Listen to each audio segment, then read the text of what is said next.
aí galerinha do YouTube, galerinha que segue meu canal, meus inscritos, meus alunos, meus amigos, como vão? Eu vou explicar a história por trás do 11 de setembro, inspirado no meu amigo Castanhari do canal Nostalgia. Vamos lá?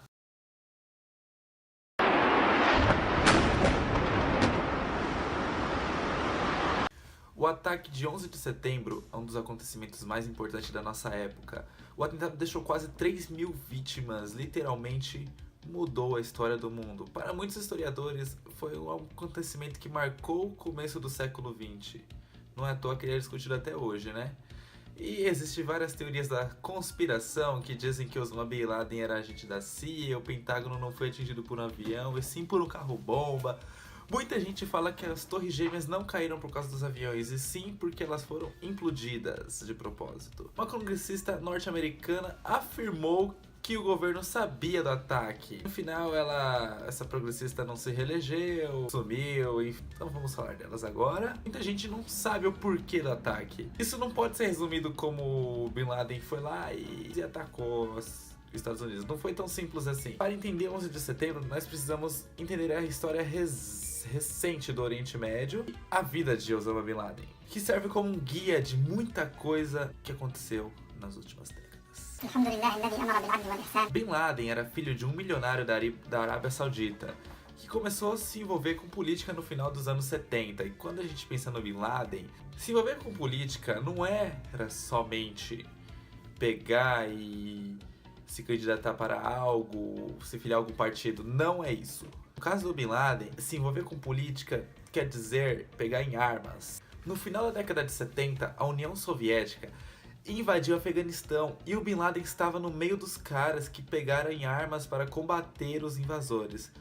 Aí, os soviéticos foram obrigados a ir embora do Afeganistão. Em 1989, o Bin Laden já era um herói de guerra. Estadunidense à CIA entre 1979 e 1989, época em que um líder da Al-Qaeda combatia a presença das forças soviéticas no Afeganistão. Isso aconteceu na Guerra Fria, que os rebeldes enfrentavam os soldados soviéticos com apoio dos Estados Unidos, que montaram a Operação Ciclone para dar grana e arma para esses caras.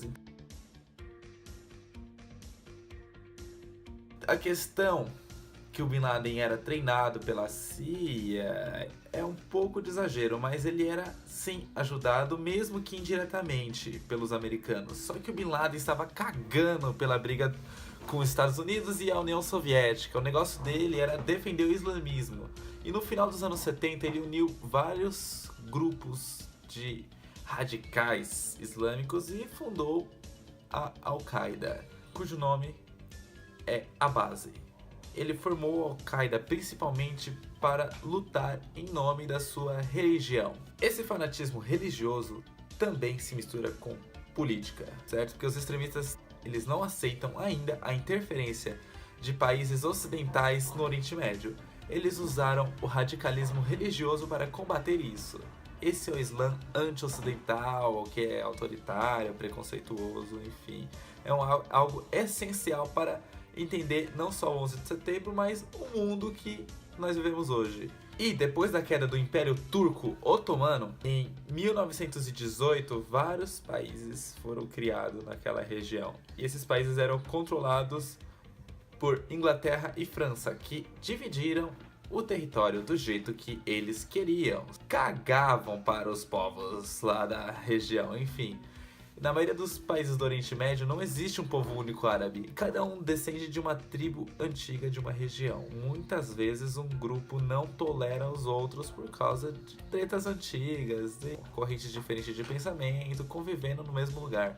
E para piorar, os países ocidentais continuaram se metendo na região, deixando o clima mais tenso. Os Estados Unidos e Rússia estavam preocupados? Não.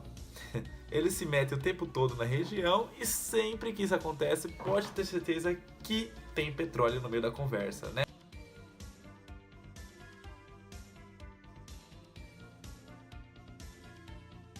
Essas são as principais causas das guerras do Oriente Médio, não todas, mas a maior parte. E para esse vídeo, o conflito que importa, em 1990, quando o Iraque era coordenado pelo Saddam Hussein, invadiram o Kuwait, fica uma das maiores reservas de petróleo do mundo.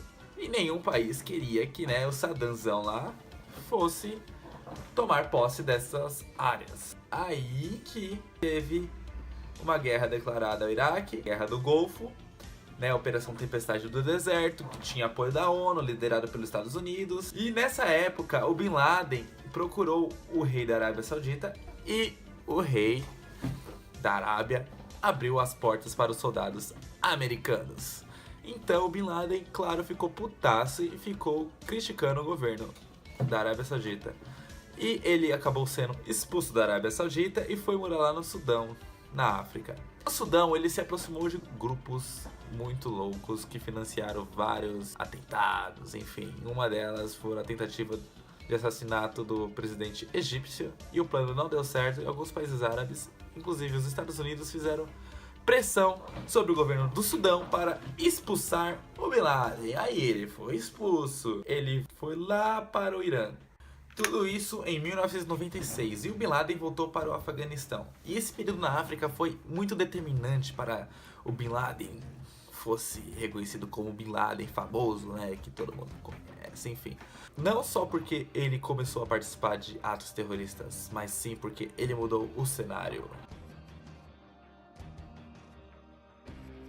Até ele ser expulso da África, o problema com a família da Arábia Saudita, que para ele era decadente e vendida para o Ocidente. E olha que a família dele era muito amiga da família real saudita e fez fortuna graças a essa amizade, né? Imagina se não fosse amigo. Aí ele decidiu que precisava acabar com a influência ocidental em todos os países islâmicos e criar uma enorme nação muçulmana. Ele começou a ver como inimigo todo mundo que não era sunita, que era a corrente do islamismo que ele seguia, que é o que ele queria defender. Ou seja, para ele, os grandes vilões eram os islâmicos xiitas, a corte contrária, judeus e os países ocidentais. Toda cultura que se preza precisa de duas coisas: uma grande causa e um grande inimigo. Causa ele já tinha, o inimigo é só ele escolher, né, que ele odiava mais. Vamos lá, Oriente Médio em 1996, conflito no Iraque. Milhares de soldados continuavam lá na Arábia Saudita. Segundo o governo americano, os caras estavam lá para lidar com partidários da corte lá do Saddam Hussein até 2003, mais ou menos. E o Iraque continuava sofrendo uma série de exigências financeiras, embargos políticos, comunidade internacional. E quando isso começou, a ONU e os Estados Unidos afirmaram que o objetivo era acabar com as armas iraquianas de destruição em massa. Porém, nada havia sido encontrado, a economia do Iraque estava cada vez pior. E como os países árabes precisavam de aliados, Israel, ele sempre foi aquele amigo fiel. O Bin Laden tinha uma maneira própria, né, de enxergar as coisas. Para ele, essas tropas americanas que estavam lá na Arábia Saudita, lá para transformar o país em uma colônia dos Estados Unidos, bem no meio do mundo islâmico. E lá na Arábia Saudita tem a cidade de Meca, que é a capital mundial do islamismo, né, onde todo islâmico precisa ir um dia. Para o Bin Laden, os americanos lá corrompia a religião. E esses embargos contra o Iraque, para o Bin Laden, não tinha nada a ver com armas de destruição em massa, e sim com o plano dos Estados Unidos para massacrar o povo iraquiano, que é quase todo composto por muçulmanos. E outra, os árabes e os israelenses se odeiam. Briga bem antiga, um dos principais motivos é as terras, né, terras sagradas, enfim. Os Estados Unidos estavam no meio de tudo daquilo que o Bin Laden odiava, né? Foi fácil para o Bin Laden escolher o inimigo, né? Aí que os atentados de 11 de setembro começaram a nascer.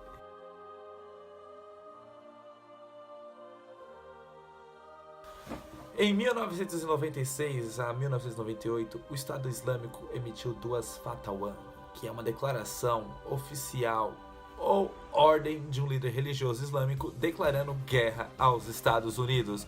O primeiro, ele exigia que os americanos deviam abandonar lugares sagrados do islamismo. O segundo, Osama Bin Laden e os outros líderes radicais autorizaram morte de americanos e judeus em qualquer lugar do mundo. A história, né, claro, vai contar que o Bin Laden declarou guerra aos Estados Unidos, mas na cabeça dele a coisa era diferente. Para o Bin Laden, os Estados Unidos já tinham declarado guerra ao islamismo. E quando esses decretos foram emitidos, o grande vilão para a mídia ocidental era o grande Saddam Hussein. Mas alguns meses depois do decreto religioso de 1998, um atentado rolou com as embaixadas dos Estados Unidos lá no Quênia, na Tanzânia também, matando mais de 200 pessoas. E foi um dos primeiros atentados aí da Al-Qaeda contra os Estados Unidos. E ninguém sabia que ele tinha um plano mais ousado. Para isso precisamos falar de um cara chamado Khalid Sheikh Mohammed. Afinal, é impossível esquecer o nome por trás do terror do dia 15 de janeiro de 1995. Esse Khalid, ele planejou uns atentados monstruosos contra países ocidentais, que era explodir avião na CIA, matar papa, umas coisas monstruosas que ainda bem não aconteceu. Esse guerrilheiro já tinha financiado um atentado também no próprio World Trade Center, quando um carro-bomba explodiu no estacionamento de uma torre em 1993. Um inferno embaixo da torre. 5 pessoas morrem e 300 ficam feridas na explosão que fez tremer 2 dos maiores edifícios do mundo.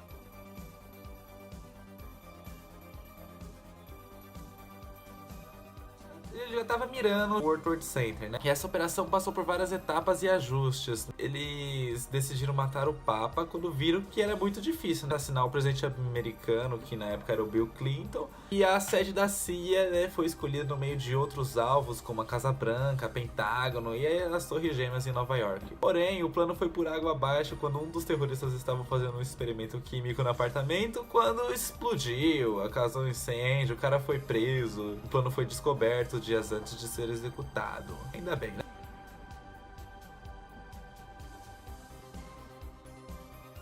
E o que acontece? O Bin Laden foi um dos sujeitos que financiou a Operação Bujinga. Em 1996, o Bin Laden já havia conversado com Khalid para usar aviões para fazer atentados, né? Esse plano ser reaproveitado. E depois de explodir as embaixadas lá no Quênia e na Tanzânia, o Bin Laden decidiu levar a guerra para dentro dos Estados Unidos. E no começo, o Bin Laden só ia financiar essa operação. E no final ele acabou assumindo o controle de tudo. E ele ajudou a escolher os alvos do ataque e selecionar os terroristas que participariam do atentado. A parte desses terroristas que estavam na América estavam frequentando escolas de aviação e alguma coisa envolvendo sequestro de avião iriam rolar. É importante dizer que a CIA fez algumas cagadas. Deram ouvido a alguns rumores que mais tarde seriam informações verídicas e não autorizado investigações sobre pessoas suspeitas. Pouco mais de um mês depois disso, era mais uma manhã lá em Nova York, quando os operadores da American Airlines receberam uma ligação de uma aeromoça do voo 11. Ela falava que a cabine estava com muita fumaça, elas não estavam conseguindo respirar. Aí, no dia 11 de setembro de 2001, você já sabe, né, o que aconteceu. 11 de setembro de 2001. Uma terça-feira que vai marcar a história da humanidade. A maior potência do planeta é alvejada pelo terror. World Trade Center, Nova York. Um segundo avião é jogado contra a torre vizinha. Outra aeronave despenca sobre o Pentágono. E mais um Boeing cai na Pensilvânia. Nos territórios ocupados por Israel, palestinos comemoram a maior ofensiva terrorista de todos os tempos. O mundo nunca mais foi o mesmo. Os Estados Unidos, através de George W. Bush, declarou guerra ao terror, mandando cada vez mais tropas para o Oriente Médio. Muitos países entraram nessa briga. Muitas pessoas já sabem o que aconteceu depois, né? Bin Laden se escondeu no Afeganistão, aí os Estados Unidos invadiu, aí que rolou a guerra no Afeganistão. Tudo isso já em 2001 ainda. 2 anos depois, os Estados Unidos também invadiu o Iraque, começando uma guerra que tirou Saddam Hussein do poder. Ele foi preso, em 2006 ele foi executado. Depois de 10 anos caçando implacavelmente o Bin Laden, os caras finalmente conseguiram matar ele em 2011 lá no Paquistão. O nome da operação foi Lança de Netuno. Soldados localizaram a casa que Bin Laden estava se escondendo, invadiram o local com suporte de agentes da CIA e o terrorista foi morto no tiroteio. O corpo dele foi levado para o Afeganistão, onde foi identificado, e o funeral dele durou menos de 24 horas. A versão oficial diz que o corpo dele foi jogado no oceano porque os Estados Unidos afirmaram que nenhum país iriam querer os restos mortais dele Então o governo da Arábia Saudita autorizou os procedimentos. Dizem que esse procedimento é para não ter pontos de peregrinação, pontos de adoração. Por causa disso, muita gente duvidou que o cara realmente teria sido morto. Rolaram até brincadeiras com a foto oficial da sua morte, dizendo que era Photoshop. Mas a própria Al-Qaeda confirmou a morte alguns dias depois. Eles alegaram que não iriam desistir dessa luta que o Bin Laden iniciou. Existe uma versão que ele realmente foi morto e que o corpo dele foi levado para os Estados Unidos em segredo. Mas não mudou muita coisa. A situação no Oriente Médio está cada vez pior.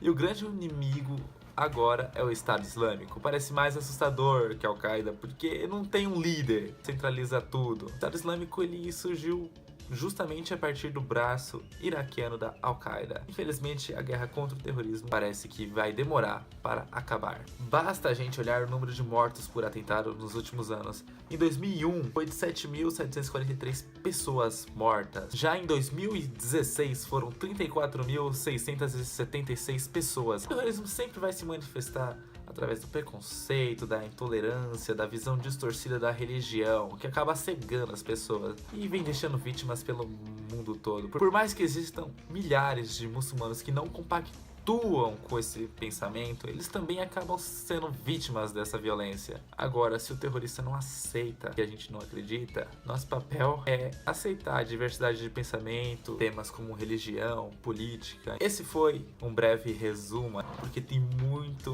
mais detalhes. E obrigado pela audiência, inscreva-se no meu canal. Falou, tchau, tchau. Muito obrigado.